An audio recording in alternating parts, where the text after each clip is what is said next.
Bonjour à tous, bienvenue sur la chaîne YouTube du Master Fitter. Aujourd'hui, je vous parle de la différence entre les bounce et les grinds sur les wedges.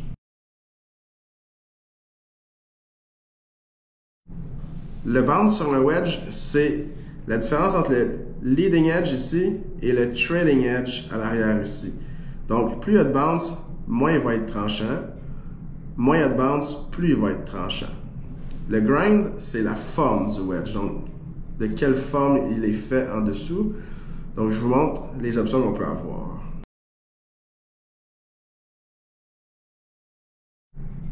Donc, comme je l'ai fait dans la vidéo précédente sur les drivers, je vais vous l'expliquer avec les wedge Titleist parce que c'est eux qui offrent le plus de versatilité, le plus de choix au niveau des grinds et des bounce. Mais sachez que dans chaque compagnie, il y a quand même différents types de bounce, différents types de grinds pour plusieurs wedges. Donc, on commence ici avec le F-grind, qui est un wedge qui est très carré. Ensuite, on va avoir le D-grind, qui est un peu plus arrondi, mais qui a quand même assez de bounce. Ensuite, on va avoir le S-grind, qui est considéré le plus versatile, qui va être un petit peu plus carré, un petit peu moins arrondi que le D-grind, mais plus que le F-grind. Et on a ici le M-grind, qui va être le plus arrondi, ou presque. Donc, par rapport aux 4 qu'on a regardé, c'est vraiment le plus arrondi.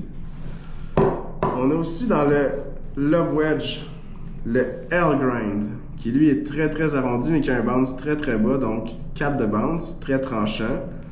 Et on a aussi dans le modèle spécial, ça ici c'est le mien dans le gaucher, le T-grind, qui a 4 de bounce aussi, mais qui est très arrondi vers l'arrière. Donc, moi qui aime effectuer des coups avec mon lob wedge, la face très ouverte, ça me permet de le faire. Il faut savoir que quand on ouvre la face d'un bâton, ça ajoute du bounce, puis quand on ferme la face, ça en enlève. Donc, moi, en ayant un wedge à 4 de bounce, en l'ouvrant, ben, j'en rajoute, donc il devient plus permissif, plus facile à jouer. Donc, dépendamment des coups qu'on veut jouer, si on aime ça jouer les faces ouvertes, les faces fermées, la face square, ben, on n'aura pas besoin du même type de grind, du même type de bounce.